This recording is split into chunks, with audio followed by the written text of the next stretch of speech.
Welcome back to another episode of Grass-Fed Grace, where today I'm going to be talking about my number one asked question, which is, where do you get your protein? This is the second time recording this video because I recorded it the first time without the mic turned on. So yeah, my number one asked question recently has been, where do you get your source of protein? So I wanted to answer this question by giving you kind of a broke vegan's guide to protein, as a lot of people think that you have to have a lot of money to go vegan and get your right amount of protein, or you're gonna struggle a lot, but it's really not as hard as you think. And I kind of wanted to gear this video towards that because I'm also a broke vegan. These are some of the protein sources that I have discovered. There's a lot of options. The first category for plant-based protein would be legumes. This is the largest category, and it's probably the one that most people think of. Soy is the number one thing that you think of when you think about going vegan, right? You see all the tofu, there's tempeh, there's a lot of different soy options. A lot of processed foods are made with soy protein. A lot of the things that are being said about soy in the health community, a lot of those studies are now being debunked, which I will make a video on very soon. But definitely look into that for yourself as well. But there are some other options. Soy is not your only option for protein, although it's one of the most common. So the next option you have would be beans. So soy is obviously a bean, but there's other beans. So you've got pinto beans, black beans, garbanzo beans, or chickpeas are really good for protein. Also, lentils are really high in protein.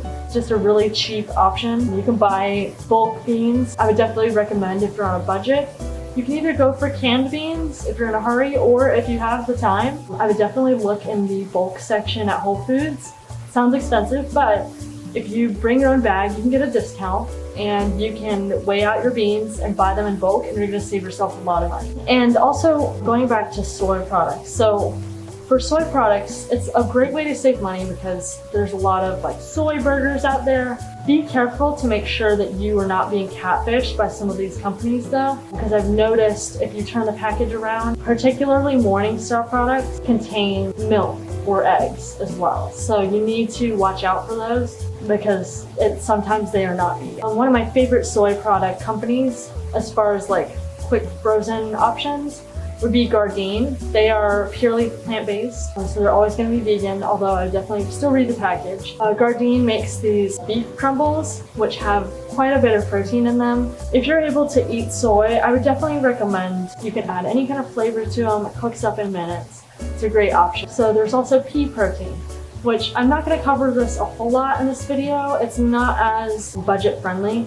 I have gotten, there's this pea protein from Walmart that I really like that I put in my smoothies, and it's a great way to add like some non-soy protein into your smoothie. One of the biggest companies that is using pea protein now is the Beyond Meat company. The Beyond Meat burgers are really good. They do have a lot of protein in them, and they are made with pea protein. They are not the most budget friendly. For your everyday go-to, you're probably going to want to stick to some of the other options I list here. So the next category is seeds, nuts, and grains. Seeds, you have hemp seeds are up and coming. Don't worry, they won't get you hard.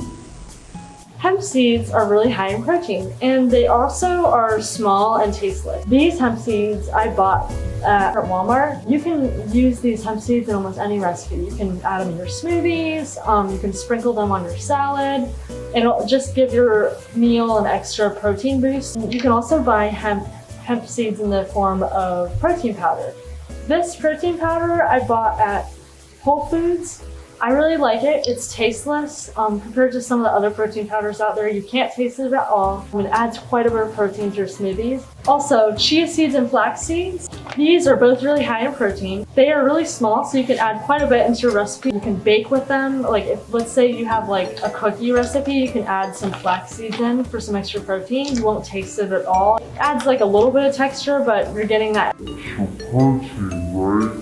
Also chia seeds. I put these in my oatmeal a lot of the times. And both of these bags, I bought these at Lidl or Lidl. You can also get amounts like this at like Walmart, or you can consider buying in bulk at a place like Whole Foods or your local grocery if they have like a bulk section. Nuts are a great thing to snack on. Nuts make a great snack. Just munch on them throughout the day. Walnuts are apparently really high in protein, so walnuts are a great thing to include. I bought these big bags of nuts at Trader Joe's. They were really cheap, but you can also get nuts in bulk at places like Whole Foods, and you might save yourself some money. Peanut butter is probably the cheapest. You can also look into almond butter, or another option is to make your own butters, or you can put it on almost any snack. Peanut butter on apples, bananas, put it on your favorite fruit. It'll add a little extra protein to that fruit. Easy to take on the go. Grains. So grains, as far as rice is concerned, rice does not have as much protein as I was thinking. I would stick with wild rice.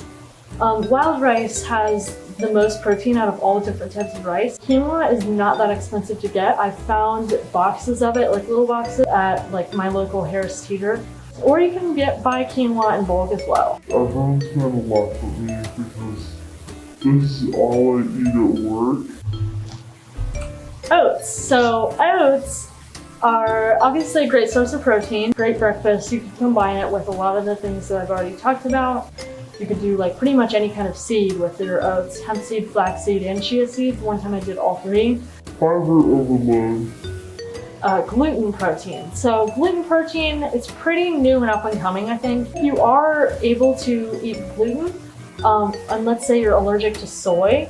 Gluten protein such as seitan, that is S-E-I-T-A-N, seitan. Not Satan.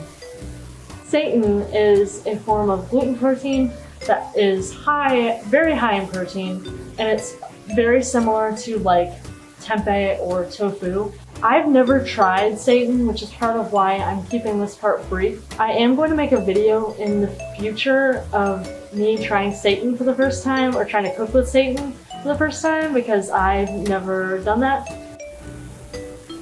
That's pretty much the end of my list of protein sources on a budget specifically. There are definitely some other sources that you can look into. Also, please comment below if there's something that I missed or forgot to mention. Hopefully you found this helpful, and hopefully this answers your question of where do I get protein as a vegan. If you like this video, please subscribe to my channel. I will be posting a lot more recipes in the future. My goal for this channel is just to show you that going vegan is not as hard as you think, and it doesn't have to be expensive either. Oh, I would know. I will see you next time.